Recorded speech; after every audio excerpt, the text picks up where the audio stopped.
नमस्कार स्टूडेंट्स, मैं डॉक्टर संजय खाकिन आज आप लोगों के लिए ऑपरेटिंग सिस्टम में एक बहुत इंपॉर्टेंट लेक्चर लेके आया हूँ। Buffering in operating system. Buffering होता क्या है?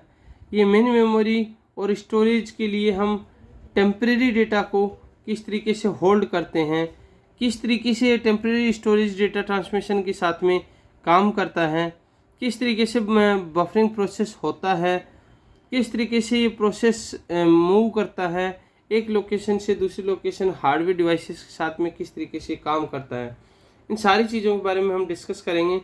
सो first of all, buffering in operating system. The buffer is an array in the main memory use to store or hold the data temporary. In other words, buffer temporarily store data transmitted from one place to another, either between two devices or an applications. The act of the storing data temporarily in the buffer is called the buffering. A buffer may be used when moving data between processes within a computer.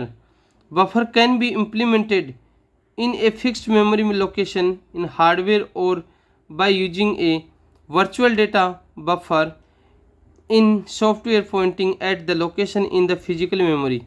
In all cases, the data in a data buffer are stored on a physical storage medium.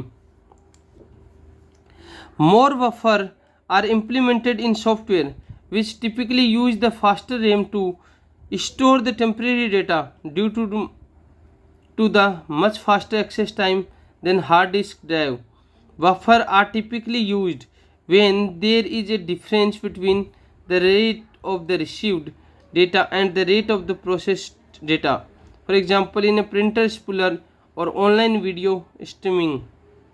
Then, a buffer often adjusts the timing by the implementing a queue, like first in first out algorithm in memory, simultaneously writing the data into the queue at one rate and reading it at an another rate. Then purpose of buffering, क्यों ज़रूरत होती है? You face the buffer during the watching video on YouTube or live streaming. In a video stream, a buffer represents the amount of the data required to be downloaded before the video can be played to the viewer in real time. Buffer in the computer environment means that the set of amount of the data will be stored to preload and required data before it gets used by the CPU. Then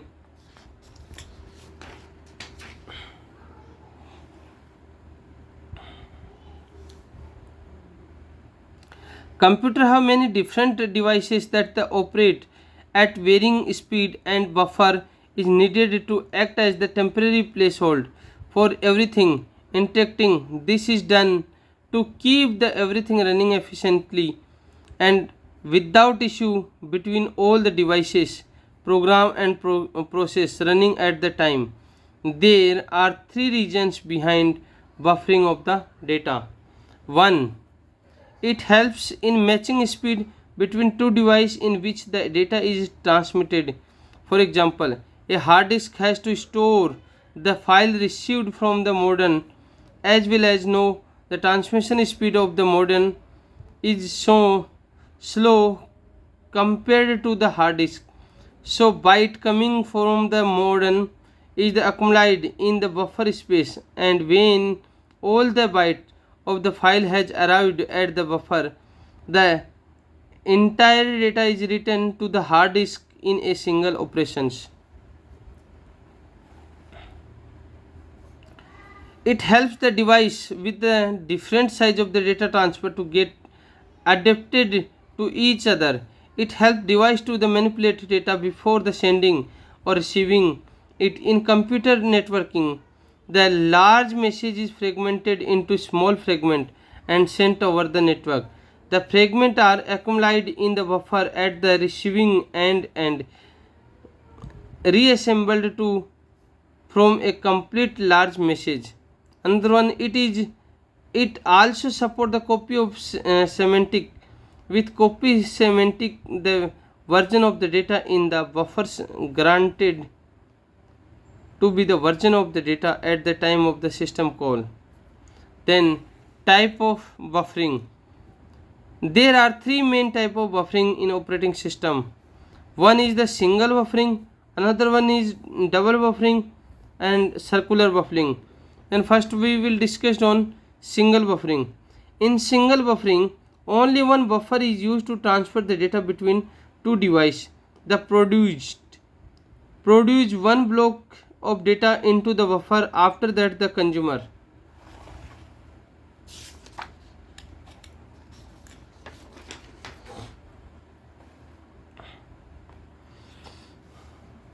consume the buffer. Only when the buffer is empty, the process again produce the data.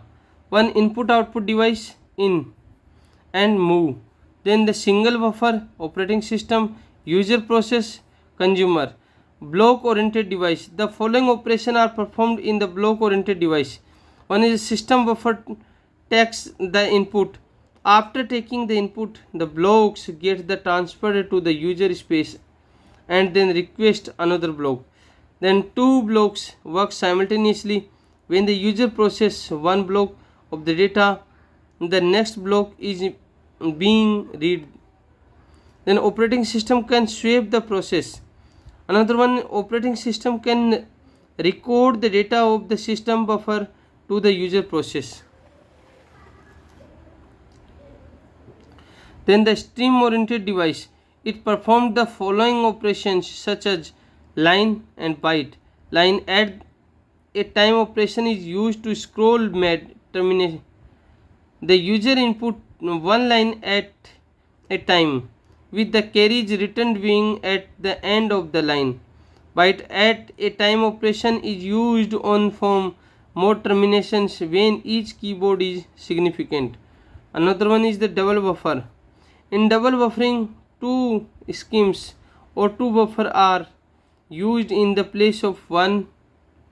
In this buffering, the produce one buffer while the consumer consumes another buffer simultaneously, so the producer not need to wait for filling the buffer. Double buffering is also known as the buffering swap.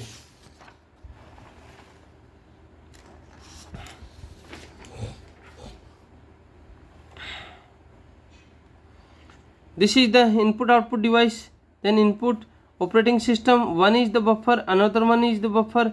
Then moving, first one is the giving the input output and another output is move. Then the consumer user process. Then this is the block oriented.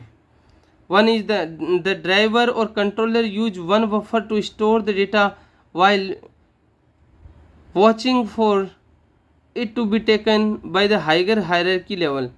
Another buffer is used to store data from the lower level modules. A major disadvantage of double buffering is that the complexity of the process gets increased. If the process performs rapid burst of input output, then using the double buffering may be deficiency. Then line and byte buffering. Last one is the circular buffering. When more than two buffers are used, the buffers collection is called a circular buffer. Each buffer is being one unit in the circular buffer. The data transfer rate will increase using the circular buffer rather than the double buffering.